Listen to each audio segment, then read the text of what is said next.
insurance you may have through that. Again, there's many other different federal, state, and local agencies here that can help you in your road to recovery, and our teams collectively stand by to help you down that path. Appreciate the mayor bringing us all together today to start the road to recovery here at this Disaster Recovery Center. Thank you. Starting the road to recovery. Anita Stinson, who is the SBA Disaster Recovery Administrator. Thank you so much, Madam Mayor, and I appreciate the introduction. I am a mere public affairs specialist, so thank you for the promotion. Ladies and gentlemen, as Mr. Fenton just said, I am one of the federal resource partners, and most people are not aware, because of our name, the Small Business Administration, that during disasters we give resources to homeowners and renters, as well as small businesses and nonprofits. So we so appreciate the media being present and sharing that message wide and far and frequently, please. And what am I meaning by resources? The Small Business Administration has low interest loans for homeowners, renters, small businesses, and nonprofits. And we are resource partners with FEMA. And we urge you to apply with FEMA first, really simultaneously with FEMA and SBA Disaster. And the way people can do that is go to sba.gov/disaster. And as Mr. Fenton stated, it's best to do that before you come here. And if you look to my right, you will see literally a sea of blue of our customer service representatives that are here to assist survivors with their applications. They can do it here, but if they apply online first, they will see maybe what assistance they need in person. So what we offer is homeowners can receive up to $500,000 plus an additional $100,000 for personal property. And renters have access to that personal property. I mean, that can be a car, I mean, that can be anything that is needed. Businesses and nonprofits can access up to $2 million. And the most important thing for people to know is that there's no cost to apply. There's no obligation to take the loan. And there are no payments and no interest accrues for the first year. These are very trauma-informed and designed loans. So what that means is, even if you know, similar to FEMA, we cannot duplicate benefits. So you can figure out what you are eligible for in terms of grants. You can sort out your insurance. You don't have to wait for your insurance, which, I mean, let's face it, in a disaster like this, it can take a long time. When your insurance is sorted out, that recovery gets applied to your loan. Further, SBA will allow you to apply for 20% additional of the amount of your physical damages to mitigate future losses, which is very, very important, especially in a disaster like this, where it's probably going to require fire retardant, rebuilding, things of that nature. So, again, for businesses, it's a 4% interest rate, as low as 4%, and for nonprofits, it's 3.625. So I urge everybody to visit our table or go online. Thank you so much. Thank you. Appreciate you both for being here. Let me acknowledge Jim Featherstone, who is the director of the Emergency Operations Center, and he'll be here to answer any questions. Let me start off by saying, for those of you, we had a press conference at 8 this morning, and we talked about the fact that we're still not out of this emergency. We know in the next 24, 48 hours, it is possible that there are fires that expand, that we have additional problems within the city, and Jim can go into that in a little further detail in a minute. And so my message to Angelenos is that everybody needs to stay safe. Please, please, please listen to instructions. If you are told that you are in a warning zone, it would be advised that you actually take that opportunity to leave. Get packed, get everything ready.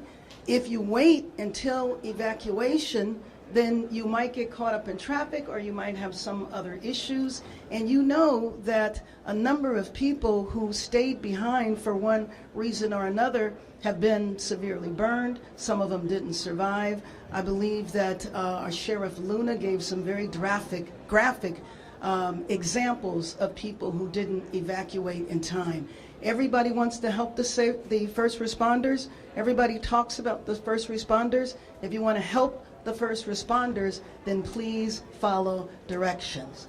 But while we're going through what I hope is the final hours of this emergency, it's also time to begin to talk about our recovery. And so the first step of our recovery is opening this disaster assistance center for people to begin coming in now. As a matter of fact, this center will open up shortly. You know that everything is just being set up now. But we want people to come here. This is a one-stop shop. There are multiple local, state, county, and federal agencies that are here, and hopefully people will be able to get the services that they need. The other thing is that there is the disaster recovery, but then there's also the rebuilding. And so yesterday I issued an updated emergency declaration, and I also issued an executive directive that will help facilitate and fast track the building. I was here in 92, I was here in 94, and I know one of the ways that we were able to get out of that crisis was to do everything we could to help people who had experienced damage or had their businesses or homes destroyed get up and together and back on their feet by beginning the rebuilding process. I appreciated you, Mr. Fenton, when you talked today, this morning, about how there's all sorts of misinformation in terms of what FEMA has to offer, what SBA has to offer, and that is the point of this center, is to be able to clarify some of that to make it easier for people to recover. So with that, why don't I take some questions? To that point about misinformation, what exactly are people entitled to from FEMA, and what are they not entitled to? Yeah, so the application process starts with individuals that evacuated or homes were damaged, be able to get serious needs assistance, which is a one-time grant of up to $770. That covers basic needs while you're evacuating, things like gas, water, food, maybe if you're a family, consumables, those kind of things. As you go through the application process, then, if you're insured, you should go to your insurance company, which can help you with most insurance policies. Will not only help you with home, but alternate living expense.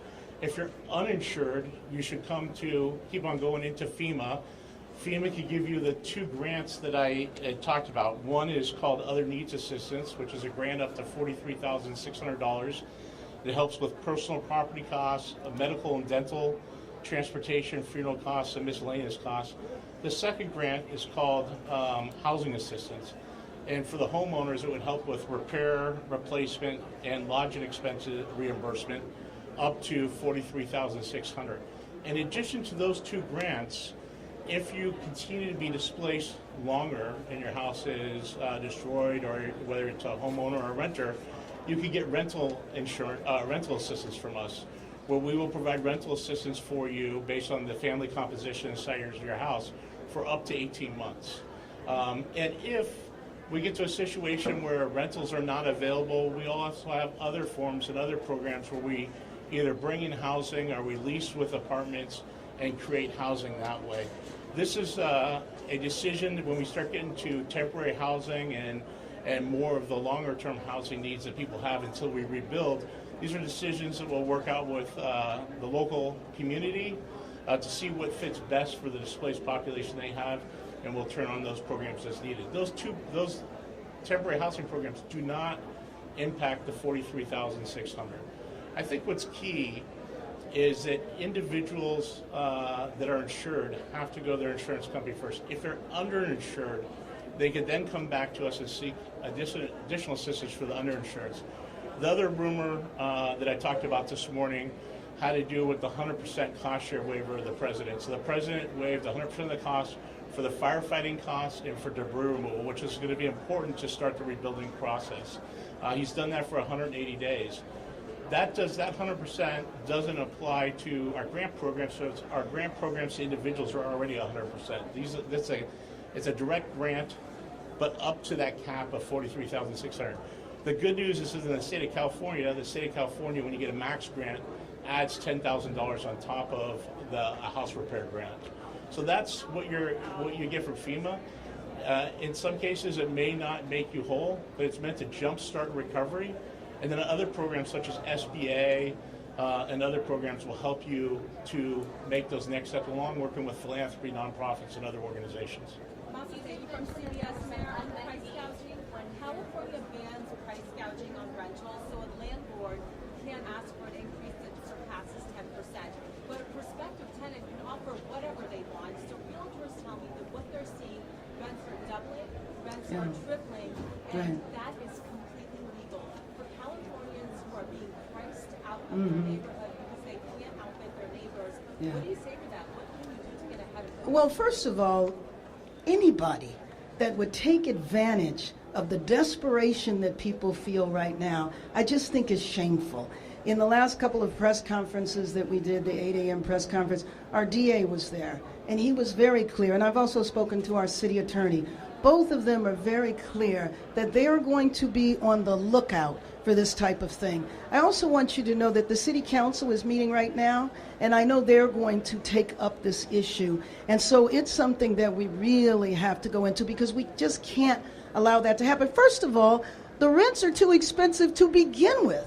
And the idea that somebody would gouge folks at this point in time, I think is shameful. But it's not gouging. It's legal if the prospective tenant offers to pay more, if they bid it, if the landlord doesn't get them to do that. If they do that on You are, I think that that's an important legal issue that needs to be looked at. Possibly nothing. But I know one thing in my executive directive that I signed yesterday. It turns out that we had 1,200 units of housing that was ready to be occupied, but was stuck in the bureaucracy. So one of the things that my executive directive does is gets that online. So hopefully we should have 1,200 units of housing available in the next week or so. So looking for those things that get stuck in the bureaucracy. First of all, you know that I've been trying to deal with the bureaucracy from the beginning. And I feel like we've moved the needle forward a little bit, but not enough. And so this crisis that we have now that we're dealing with, we've just got to be able to get past this red tape. It hurts people. Thank you. Yes, Josh. Since this began about a week ago, some of our viewers, people who have lost their home, people that are evacuated, they've told us that they feel as though you've been in the background. We know that you've been into the fire zone, but we haven't seen you in the fire zone. We haven't seen you with evacuees. We haven't seen you with people who lost their home. We haven't seen you with checkpoints. What is your response to that? Is this tragedy just too big? Oh, no. Let me just tell you, I don't always bring cameras with me where I go, but I have met with evacuees. I have been in the fire zones. But I've also been trying to do everything that the city needs to respond to this as well. And so what are they telling me? Yeah. Oh my God, the absolute devastation. I met with a family a couple of days ago, and when people are in the middle of grief, they're angry, the shock. Just when I went up, for example, yesterday in the helicopter, and you could see the devastation, it's unimaginable. And so to sit and talk to a family that left, didn't even plan to, they thought they were going to leave for a little while. They didn't think that the fires were going to consume their property in the way that it did, and they're left with nothing. And so to me, when I am talking to people like that, there's actually a woman here that I just talked to who lost her home. And she's here volunteering. And she's from Palisades, and she said that, you know, I asked her how long did she live in her house. 44 years she lived in her house. She's left with nothing right now. She's staying with one of her adult children. And what is your plan to combat the misinformation? Well, you know what? I know. Oh, my God. I mean, all you need to do is just add in the internet. The misinformation, the disinformation. When Mr. Fenton was talking this morning, I'm not sure he mentioned it, but he has a whole web page now that is basically rumor control. So as you know, and you've heard a lot of claims of different things, it's really important to me personally to not get stuck in that, to be a person that is telling what is actually going on so people get real information, first and foremost, so that they stay safe. But it's something that we have to do all the time, because in people's emotion and grief and anger and shock, it is not that surprising that you would have a lot of misinformation. So thank you. I appreciate it. Go ahead. I have a question related to the folks who are insured and then also are asking for assistance from FEMA. He mentioned there's unmet needs. What kind of unmet needs are these folks facing, and will those be able to be resolved with FEMA or other agencies? Yeah, so let me first start out with piggyback on the mayor's rumor. So if you go to FEMA.gov and do a search of common rumors, we have a whole site now that's capturing all the rumors we're seeing, and we're answering it with the correct information. So go on there if you have a question about some of the misinformation or rumors. With regard to assistance, I think that we've all seen in California a struggle with insurance companies. And even though a lot of people have insurance, and we are seeing a high level of insurance on this disaster, we know a lot of Californians are underinsured. And so one of the key changes to our legislation last year was we were not able to help those that were underinsured before. Now we can. So we can help those that have no insurance. Those that go to their insurance company are underinsured, they could come to us and get assistance, further assistance for that are uninsured. However, I expect there will be even additional needs above that. And that's where SBA comes in, Small Business Administration, the state's funding, philanthropy, nonprofits, working with businesses.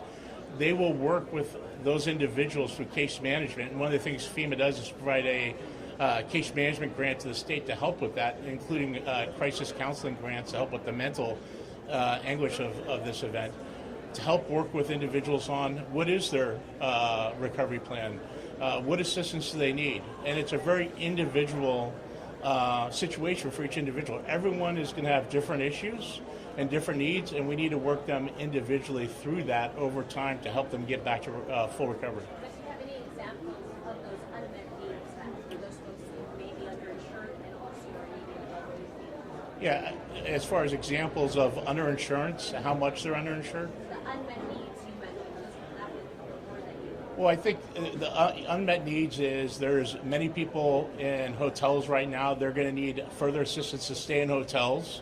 The evacuation orders are still up, so we could offer displacement assistance for that. We also could put individuals directly in hotels. Some people don't have the cash flow in their bank account to cover costs out of pocket right now, eating out, consumables, this serious needs funding. I understand there's nonprofits like Red Cross that provide assistance. And so there's a number of forms of assistance to help with those needs that people are real needs that people are experiencing right now. Some people's jobs have been impacted. And so those are all unmet needs they have, and their daycare may be gone. How do they care for their children and go to work? These are real issues that individuals impacted by this fire are dealing with right now, and we need to look across government, work with private sector nonprofit to help them through those, through not only today, tomorrow, next week, next month, next year. Can I call on Jim Featherstone to respond? I'll be back to you. So I wanted to echo what Bob and Anita said, is that the survivors that come to the LACs and the DRCs, do your application before you arrive. It'll help speed the process up. So what you see here today is an example of a unified approach. This is the whole of government and working with nonprofits to essentially, as the mayor said, create a one-stop shop for survivors. This is FEMA-led in concert with local, state, and county assets. Essentially, we have over 70 governmental agencies and nonprofits as a part of this. You've done the walk around with the mayor and Mr. Fenton, and you see what's here. It's a tremendous capability that's been set up, and as the mayor said also, we're not out of the woods yet. We still have some very precarious weather that we're dealing with. You know, the city is at high alert. The Emergency Operations Center is still at level 1, its highest level of activation. So we're still standing ready, leaning forward. You know, we hope that nothing happens, but hope is not a strategy.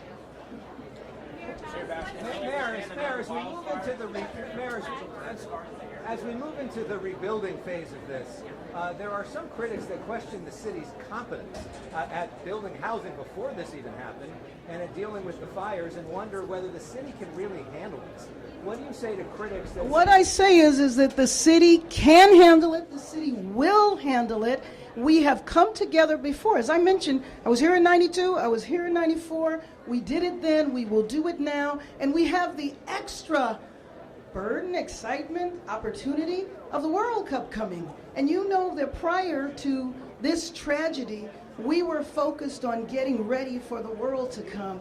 We have to take care of Angelenos first. I know we will have LA strong. We will stand together. We will stand unified. I have just been, I mean, it's very heartwarming to see the thousands of people that come out who have been offering supplies and goods and everything that people might need. I am completely confident that we will be able to do this because we will be correcting deficiencies in our bureaucracy in order to expedite the building. Let me just say, I can take a couple more questions, but we actually need to, I'll come to you next, but we actually need to clear out because the public is ready to come in. Yes? Are you worried with the emergency alerts ongoing? People might be fatigued, they might not heed warnings? Of course I'm worried about that. And I'm worried about people trying to put out the fires themselves.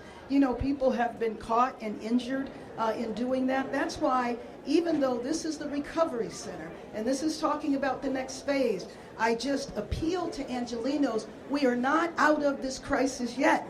We still have another 24, 48 hours. And so Angelenos, please be safe. Please heed the warning. If you get a warning, go ahead and pack up, and I would advise that you leave. Don't wait to evacuation. Yes? Are you concerned that the president-elect will put conditions on the federal relief? You know, I want to have a completely open mind to that and to the president-elect. I will tell you that I have talked to a member of his administration. I have joined in with the governor and the supervisor in terms of inviting him. And I know that the administration is looking, hopefully, to next week, shortly after the inauguration, that he comes. And then I also know that in the confirmation process, you know, a number of his appointees are also my former colleagues in Congress. Thank you very much, everyone.